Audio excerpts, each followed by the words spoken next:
Hello guys, we are the Reddit squad. If you want to join us, hit the subscribe button. Now let us begin with the Ask Reddit. What is the quickest way you have seen someone their life? So not so much bad as it was sad. This happened around 2006 to 2008. Can't remember exactly when cause I was about 11 at the time.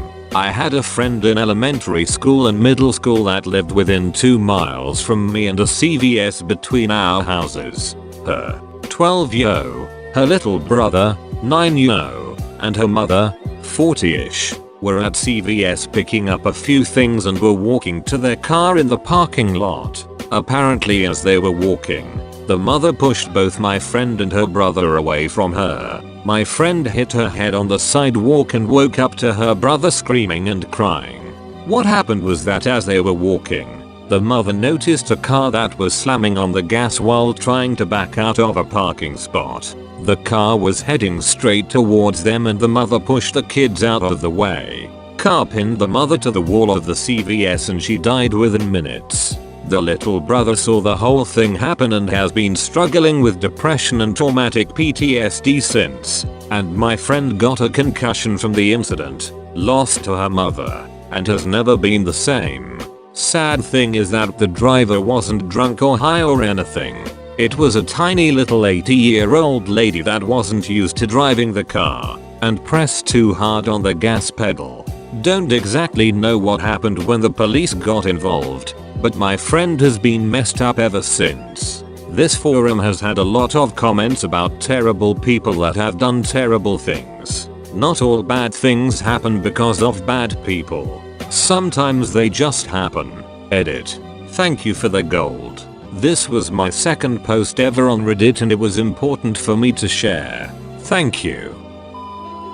I had the pleasure of meeting the kindest person I've ever met. He came from a really snobby and popular family, but he was friends with literally everyone. He would hang out with the outcasts. He would actually come over if you posted online about how you were lonely. He didn't care at all about high school politics. I met him once and he made a significant impact on my life. He was just genuine about being fair and nice to everyone he met. He had every chance to be a dick given that he was smart, good looking, came from a wealthy family, but nope.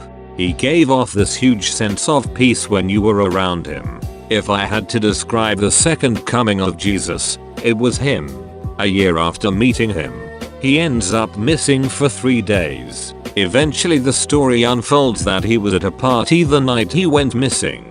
But he was the DD for everyone, so it was odd that he just suddenly left before anyone else did. 3 days later, my brother finds him on an old logging road in his pickup, head blasted off with a shotgun. He had apparently taken shrooms and wanted to meet God.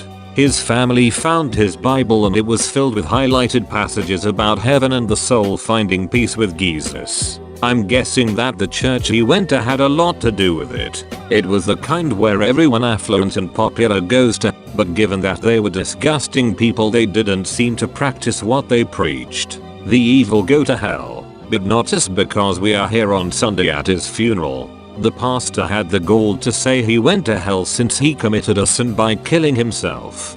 That kind of church. I really miss you, Stevie. Thank you for showing me the single bit of kindness I ever found in that town.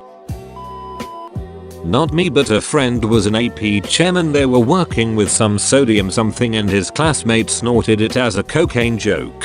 He was rushed to the ER and now his risk for nasal and lung cancer is through the roof. His predicted lifespan is like mid-30s, maybe early 40s now, and it was all for a shitty drug reference. Always check the MSDS before snorting stuff in the chem lab. Basic lab safety. My college roommate hit a patch of wet leaves on his motorcycle and hit the curb. The bike flipped and hit him in the chest. When the cops arrived, he was disoriented and bruised but otherwise okay. The cops thought he was drunk and took him in. In the drunk tank he complained that he couldn't breathe. The nurse looked him over and said he was fine. Later, he collapsed in his cell. The cops woke him up, handcuffed him and drove him to the hospital. When they got there, he was dead. punctured lung. Suffocated. He was 23 and a senior at a very good college. He worked full time and paid his own way. He was funny and kind and empathetic. He was supposed to be someone important. You'd think over time I would miss him less, but as I get older I just think of who he would be as an older person. As a parent I think of the wonderful kid denied a chance to exist because of the stupidity of multiple officers, and it surprises me the visceral, primal sadness I still feel about his loss. At a bachelor party in Vegas doing a strip club tour, we would always set a time to meet back at the limo before going to the next one. One dude fell in love and went into the VIP room with a dancer. Told him we were leaving after staying an extra 30 minutes. He waved us on and we left. Next morning we went back after he didn't show at the hotel room. He was being detained by dancers for owing them $9,000 in lap dances but had maxed out all his cards and withdrew all his cash on dances. That money was supposed to pay for his upcoming honeymoon. Edit. Not the groom. But still. My cousin's husband got into a drunken fight outside a bar and punched the other guy pretty hard. Other guy fell, hit his head on the curb and died. Cousin's husband is now in jail. She took their kids and got remarried. What makes it even worse is that the new husband is a total jackass, so not only did those kids lose their dad, they're now stuck with a dick for a stepdad. I was the catcher for a kid in my town who was a nasty pitcher from an early age. At 16 or 17 he could throw 90 miles per hour fastballs, breaking balls, whatever. It was a bitch to catch and I had to keep a wet sponge inside my mitt in case I caught one directly in the palm. He was drafted 12th overall by the Marlins and received a $1.80 more signing bonus that he got before he even went to spring training. Ended up blowing over $1.5 million on drugs and partying. Developed a coke habit that turned into an oxy habit that turned into heroin. Lost his ability to play. Lost his spot on the team and his shot at many millions of dollars. It wasn't exactly overnight, but the dude wasted $1.5 million plus everything he would have gotten had he continued his upward trajectory, and it all happened in about 8 months. Edit. Atrocious spelling. My ex-wife had 4 beautiful kids, 2 girls, twin boys, decent job, and an MBA with way more earning potential than she was at. Had bariatric surgery, got obsessed with the attention she received from losing weight, Instagram, etc. Met some guy on this game she played, cheated, tried to make it work, my fault for not ending it, went on a trip for work, met some other guy, fell in love, meth and heroin, landed a surprisingly great job, got fired 2 months later for not performing and being late sick all the time, double deposited her paychecks at least twice. Now she's awaiting trial for 4 felonies, presumably still doing drugs, and has no right to see the kids because I refuse to let them see her around that shit. She makes no effort to see them and blames everyone else for her problems. Don't do drugs, kids, or be a self-obsessed ever victim. This kid I know, his cousin gave him a gun over the holidays as a present. So this dumbass ordered pizza with his friends and instead of paying they robbed the delivery guy. Again, this is after they gave the address and name for the order. So now because he just turned 18 he's being tried as an adult and faces like 10 years or more for being stupid. Reminds me of the guy that burned down the pawn shop near here. Guy worked there, stole $150 from the register, and then started a fire to burn the video recorder, which obviously burned the whole place down.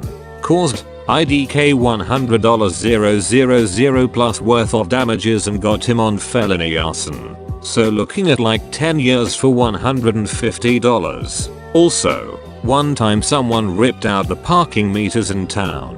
Caused $35,000 worth of damage and made off with $27 worth of change. Did I mention my town has a opioid drug problem? Edit. For everyone asking, I live in Western Pennsylvania. We were about 17 and me and my friends went to a beach house for summer. Well, there was a cliff, not so big one, should be around 5 meters high, and one of my friends decided to run and jump without check how deep the sea was. Long story short, I had a lot of rocks and he broke his back. He didn't fuck his life, but lost both his legs. Life without legs is pretty imagine. A few months ago I had a friend of mine ask me if I wanted to try crack with him. I was busy so I politely declined. He now has 3 different dealers calling up at the job looking for money. He's totaled 2 cars, only one of which was his. Everyone hates him now because he's always begging for money and lying to everyone. And his mother had him locked up for stealing from her house. We've been watching this dude ruin his life for the past few months and he won't listen to anyone when we tell him it's obvious his addiction is causing it. Knew a guy in high school that was a computer whiz. Probably could have gotten any computer science related job he wanted out of college. He decided to run off with a 14-year-old boy he met online and was caught recently. It was a federal investigation. Edit. The guy I knew was 20 when he ran away with a 14-year-old.